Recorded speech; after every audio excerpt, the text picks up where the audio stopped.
Hello, everyone, and welcome into the Apples and Ginos Fantasy Hockey Podcast. I'm your host, Blake Creamer, and in this podcast, it's time to talk buy lows. 5 players whose advanced stats suggest better days ahead.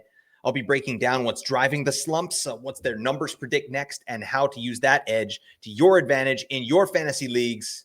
Let's get to biz.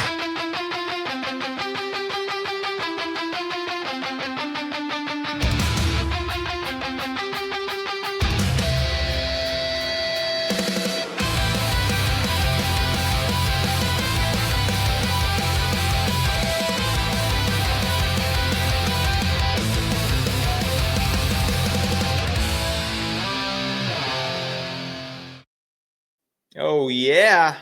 Welcome in, everybody. Thank you so much for joining me here again on the Apples and Ginos Fantasy Hockey Podcast. Again, I am Blake Creamer. Please give me a follow over on X and Blue Sky at Blake Creamer AG. I'm doing stuff over there. Also, check out the Apples and Ginos YouTube. We have videos for almost every podcast we're doing there with visuals that we're providing as well. And that feels nice. All right. I'm having some fun designing some of these presentations. So get your biscuits over there and check it out. Hit us up with some comments, subscribe, all that business. Thank you so much for everyone there who's already done that. Yeah. Feels like I haven't done a pod by myself in a little while here. I've got a new work schedule, and that kind of, it does throw things into the blender a little bit here with some of my availability, but we're doing it, and it's going to be good. Nate and I are doing the Waiver Wire show tomorrow night as well, so we're looking forward to getting that out to you on Saturday. But today I wanted to do just kind of a quick hit pod for you for this beautiful Friday.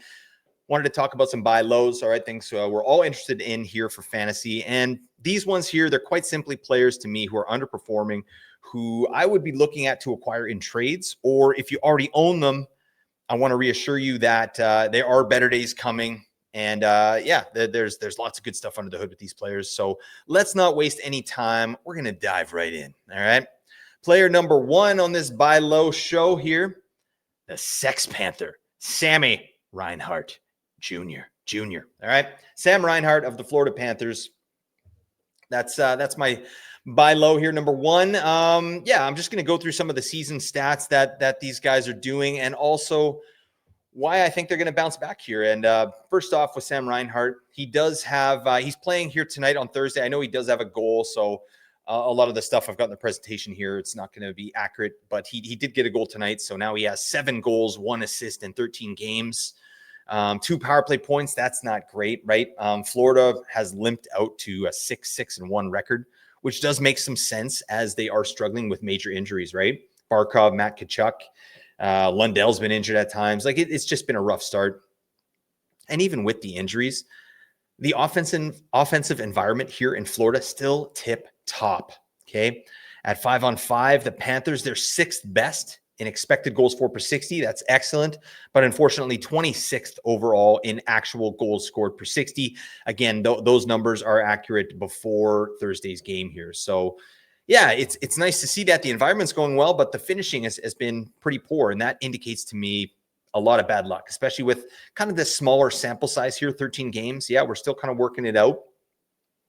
But in the last few games here, they're actually 8th best in expected goals over the past 5 games. So 15 goals in those past 5 games. That's good. It's starting to come for the Florida Panthers. But you look at players like Carter Verhaeghe, Sam Bennett, right? These guys are really fighting it efficiency-wise. They're getting no goal production from the back end so far this year, which is pretty rough, right? That's really rough. Guys like Ekblad and Jones were expected to do stuff. Even Gustav Forsling to some degree, nothing doing, all right? The power play, too, for the Panthers has not been kind, right? 19th overall in conversion and 18th overall in expected goals for per 60. So kind of right in line where they should be, but it's not what you would expect from a team like this. I feel like they're just treading water a little bit. But in terms of Sam Reinhart in particular, he leads the team in goals. He has 5 goals now in his last 5 games. That's nice. So I'm not saying he's a crazy buy low, but when you look at his actual 82-point pace, it's 44, right? And again, that's before tonight, but this is not a 44-point player, folks. And that's kind of what I'm talking about, right? Things are starting to go well. They're moving in the right direction, but still, if you look at the big picture, 44-point pace for Sam Reinhart, not great, right? We would have hoped more for this guy. You probably snagged him in the late second, early third, even in your drafts. And with Barkov out, I think that that's really been kind of an effect to Sam Reinhart. We could see that coming. He's had rotating line mates to start the year. It does look like he's starting to feel the effects there. On-ice shooting percentage for Sam Reinhart, 4.9% at 5-on-5. That's crazy low, right? That's not what we want to see. To be honest, though, the Panthers at 5-on-5, they have had fairly low on-ice shooting percentages over the past couple of years, like in around 8 to 9. But 4.9 is ludicrous, right? It should not be that low. You look at a player like Carter Verhaeghe, right? He's been very inefficient, and he's kind of stapled to Sam Reinhart there. And that has not helped, obviously, that metric. The good news is with the Sex Panther, the underlying individual numbers are popping off the page. The last 5 games, he's 8th in the league in individual expected goals per 60 and 35th overall in shots on goal per 60. That's excellent. Those are big numbers, right? Lots of chance generation, but the finish should be even better for himself and his line mates, right? We do need to temper expectations a bit with Rhino, but he's much better than a 44-point pace, right? This is a guy that should be around point per game, even without Barkov. Like, he's getting a ton of minutes, right? Time on ice is as high as it's ever been. Reinhart brings other things to the table as well. He hits, he blocks at an above average level for a forward. He Julians. He does it all, right? And as I said, Florida is generating a ton of offense, but they're not finishing. And eventually that is going to normalize to some degree. Probably not to an elite level with the 2 top players sidelined due to injuries, but it's sure a lot better than 26th overall at 5-on-5. And when it does, the Sex Panther is going to be the one leading the charge there. So, throw some offers out for Sam Reinhart. See what you can do. I know this little goal scoring streak that he's had here is not really helping the buy low bit, but maybe this is one where you own the player and you're like, oh, what's going on? I really do believe that Sam Reinhart is going to get back to a very good production level, and he's going to make it well worth your late second, early third round pick, I think. So shout out to Sam Reinhart. Don't worry about it, folks. All right. Next player I want to talk about, Tampa Bay Lightning, Brayden Point.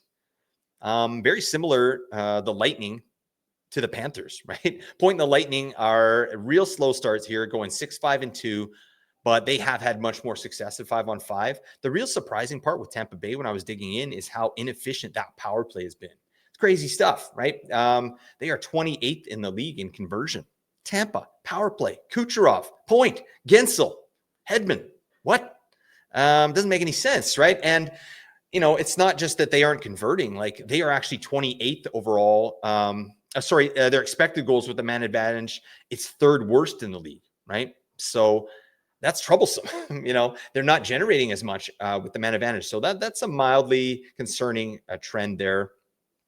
Show ain't no good.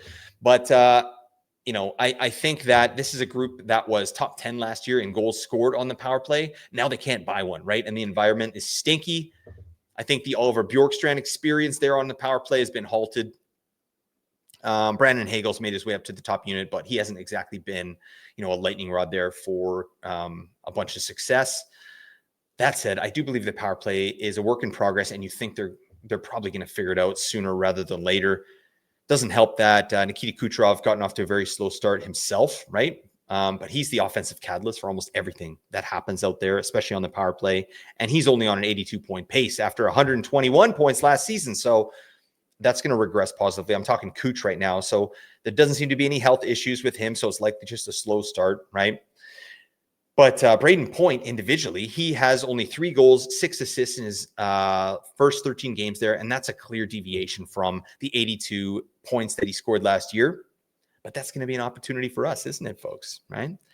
We gotta pick this man up if he can. I mean, the individual metrics for Brayden Point have been decent. Shots on goal per 60 have been a little lower than usual. He's 132nd in that metric over the last 5 games. That's not great, but what is exciting is that his individual expected goals per 60 is 29th in the league over that span. And in the season, the full season, he's 25th overall in individual expected goals per 60. So generating a ton of good looks out there. Finishing has been a problem, but not historically for Brayden Point.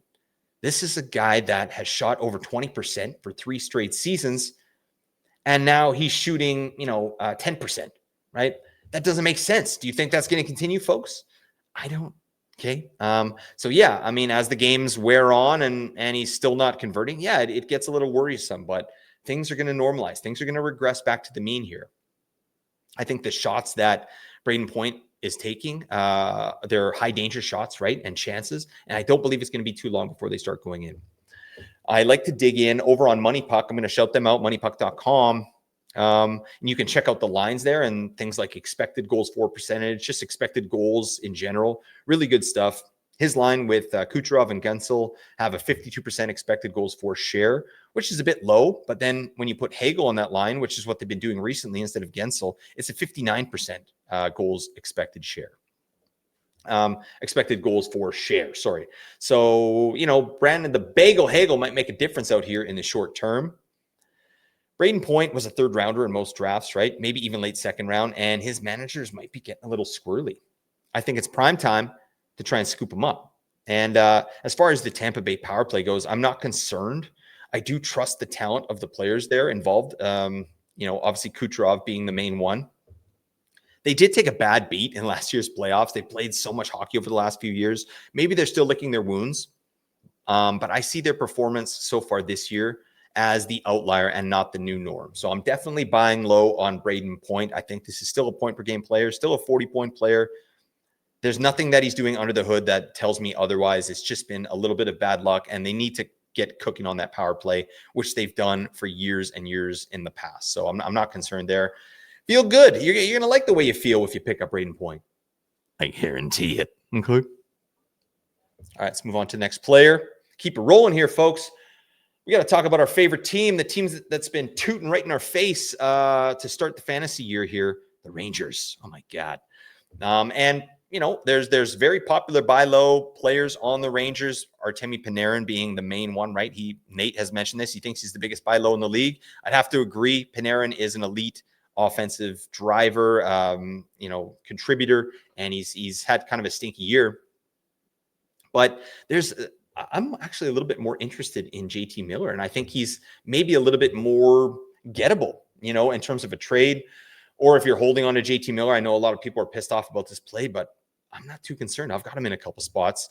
You got to look at kind of his situation here. JT Miller, he went from one bad vibe team in Vancouver to another in the Rangers, and nothing's gone right so far in New York here, and it's definitely starting to get concerning. We receive here at Apples and Ginos so many questions about players like Panarin, Lafreniere, Adam Fox, and to me, they're all by lows, no question, but none maybe more than Captain JT Miller. Let's get into it here. I do want to look at the team first. Rangers are 6-6-2, which isn't terrible, but they are dead last in goals scored in the entire league. That's crazy. That's not something I had on my bingo card. I also didn't see them having the worst power play in the league either. It's nuts. This is a team that has had a perennial top 5 power play, over the last few seasons. So it's just been an absolute slog for the Rangers so far, and all the top guys are struggling, as we know. The good news for the team is that Mike Sullivan has got the team locked down defensively, which is really awesome to see. It's a great start, right? Because last season was an absolute train wreck. Saw them, as the 5th worst team in expected goals against per 60 and the 10th most goals against scored on them at 5-on-5 in the league. They were just hemorrhaging chances, shots, and goals. And they've rebounded massively. And currently, they're the best team in the league in expected goals against. Number 1 at 5-on-5. And they're 2nd in the league in actual goals against. So they've really righted the ship there in terms of, goal suppression.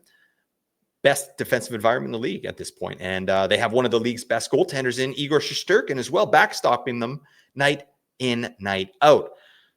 But those right there are probably the reasons why they have a 500 record at this point, because the offense has been a sputtering, sticky mess. Giggity. Okay. Get a towel. All right. The Rangers are here. My God. And while the team posted the 14th best expected goals for at 5-on-5, that's all right. But they're finishing at the 30th best rate, right? So they're not bearing down, not converting on the chances. Rough stuff for all of us who went heavy on the Rangers here in draft season, and we're expecting kind of a bounce back here when Peter Laviolette was let go in the offseason and they brought in Mike Sullivan. I really do believe this is going to normalize, folks. It does take a while to get used to a new coach, new systems, different expectations in that dressing room, right? Also, now you got a new captain in JT Miller. And that's a change. And also, as we know, this guy's one of the surliest dinguses out there. And, he's kind of an acquired taste. So that said, I'm not concerned about that. I think JT Miller's an absolute gamer. I think they're going to figure it out. But when we dive in on the individual metrics with JT Miller, that's where I start to get pretty excited. He's cooking. He's really cooking. Last 5 games, JT Miller, 25th overall in shots on goal per 60. That's abnormal for him. He usually doesn't shoot the puck like that. And he's 3rd overall in individual expected goals per 60. And his line has really been chucking pucks out there. As a line, they're 9th overall in Corsi 4 per 60. So, tilting the ice as a line out there, those are all good things. Up, down, and around. Circular. I don't know where I'm going with that. Anybody seen Happy Gilmore? Sorry, I screwed up the quote there. Anyways, JT Miller's only shooting 7.3%. Okay. And he has a laughable on-ice shooting percentage of 7.3. Those are crazy numbers to me, considering JT Miller's talent level and the talent of the players that he's playing with. You look at the last game in particular, Rangers against the Hurricanes, they had Miller, Panarin, and Zibanejad out there, and it doesn't get much better than that, right? Miller responded with 6 shots, 6 scoring chances. 3 of them were high danger. So that's a really nice game. Still donuts, right? And didn't get anything on the scoreboard, but he looks good out there. The points are going to come. I know you're probably sick of hearing it with guys like Panarin, Miller, all these guys, Zibanejad, but I really do believe the points are going to come. The power play will not stay this bad. I'd bet a bunch of money on that, right? The Rangers, maybe they aren't a top 5, top 10 team anymore in power play, but they're certainly not dead last, right? They could be middle of the pack, and that'll play, right? That'll be enough to get these guys back to where they need to be. Maybe it takes Vinny Tro returning to make that happen, but I think they can do it before that. We got Will Cooley is now on the top unit instead of Alexis Lafreniere. That stinks for him, right? That's a player that I thought would really kind of, take the reins and get the biz, and he really hasn't. So Will Cooley, if you drafted him, this is a really nice opportunity for him. I think that, he's more of a pure net front player than Lafreniere is, and that could be what they need. Again, like I mentioned, Miller, he's shooting 7.5%, which is the lowest mark of his career by a mile since his first 2 seasons in the NHL. That will not continue, folks. Okay. If you think he's an 8% shooter moving forward, I'm not sure what I can do for you. Okay. JT Miller is a very efficient player. He's had some bad luck. And again, I know Panarin is the hot topic for buy lows, and I agree he is the biggest, but if you can't get that one done, try for Miller, right? This is a guy who brings periffs as well. We all know that. Hits and blocks. You should be able to, tread water with that while he gets his crap together. He's also a really proud guy, JT Miller, and I know that this Rangers start is probably killing him, especially because he's the captain there. And I really think the key is this power play, and I truly believe they're going to have a big game here at some point that's going to kickstart it all and get the confidence going, especially with Panarin, especially with Miller. So pick him up if you can. Try and trade for him, and don't trade him away, right? Hold on to him. I think you'd be getting pennies on the dollar for JT Miller right now. So I'm holding in all spots. I'm not that concerned, to be honest. I know it's frustrating, but that's why, here at Apples and Ginos, we try and give you guys, new players you can pick up, streamers that can kind of, float the boat until some of your stars get going. So don't give up on JT Miller. Don't give up on your Rangers. Okay. All right, before we move on, we got to talk about the Apples and Ginos Patreon. We have a Patreon, folks, and we got different tiers where you can do stuff, starting with the supporter tier. It's $2 Canadian a month. And what that does is it gets you access to the Apples and Ginos Patron League, the APL, which is currently ongoing, but it will get you on a wait list. We actually recently had a manager drop out, and we were able to fill with one of our players on the wait list. There probably will, a couple more happen here moving forward. So if you want to get on the APL, we're having a blast. We've got a ton of stuff going on. So definitely check that out. If you want to get even deeper here, way deep, you can hit the $8 a month Apples tier, which gives you, again, APL eligibility, plus it's access to patron-only Discord channels and access to patron-only live shows. And I'm going to say that I'm going to be doing the November patron-only live show. I'm excited about that. I'm going to be doing sort of my waiver wire process and how I value players and kind of what I do when I'm starting my week and looking to stream. So I'm going to take you through a lot of my teams and show you what's what and how I get the biz. So if that's of interest to you, hit up that $8 tier. You also get all the show notes, including this one and including our weekly ad targets, which is the one that people really like. And then you also get access to the A&G player evaluation tool, which looks like this. If you're over on YouTube, check it out. I've been using it a ton this year. It's excellent. And the more games we get in, the more data we have, the better it becomes. And I do want to shout out Mark Barber, 18 Skaters. He's added some really cool features here. Things like team expected goals for the last 5 games, and also skater 5 versus 5 expected goals, some on ice numbers. If you want to get into the weeds in hockey analytics, this is the tool for you. And plus, it looks amazing. Also, I want to shout out Mark Barber, 18 Skaters. He's got his own Patreon. So head on over to Patreon. I think it's $2 a month, and you get access to something called Stream Sheets, which I will be referencing when I do my patron-only live show. It's just a great product. So I do want to shout out 18 Skaters. Mark Barber has his own Patreon. I think it's $2 a month. Get your biscuits in there. All right. You want to win, don't you? This is how you do it. Okay. All right. Let's move on. Last 2 players here. I want to talk about Jason Robertson of the Dallas Stars. And of all the players I'm talking about today, I think J-Rob has the best point pace going here. He's a 76-point pace, pretty nice. But it's my job as a fantasy hockey analyst to tell you that this is not a realistic pace for a player of this caliber, considering how much he's generating out there in terms of offense. Dallas, they've been shocking here at 5-on-5. They just had a crazy game here. So keep in mind, these metrics, a lot of these metrics don't take into account the 7-5 drubbing they took at the hands of the upstart Anaheim Ducks. What the hell? But yeah, 5-on-5, Dallas has been pretty rough here early start of the year. They are 5th worst in the league in goals for at 5-on-5, and the expected goals at 5-on-5 definitely mirror that. They're 27th in that metric in the league. The Dallas Stars, again, very surprising.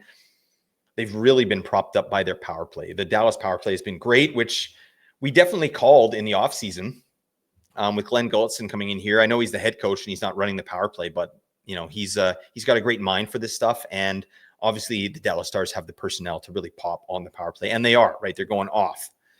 8 of J-Rob's points have been with the man advantage, and I think that that's going to continue, right? It's just 5-on-5 is where we're hoping to see some positive regression.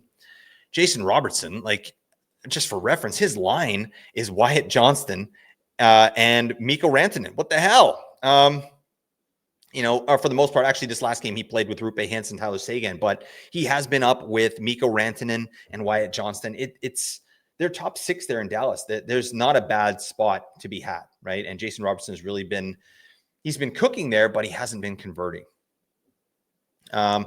Individually, J-Rob's been putting up exceptional numbers this season. And before Thursday's game, he was 21st in shots on goal per 60 and number 1 in individual expected goals per 60. Jason Robertson, number 1 in the league, right? He's putting a ton of rubber on the net, and he's just not getting rewarded for it.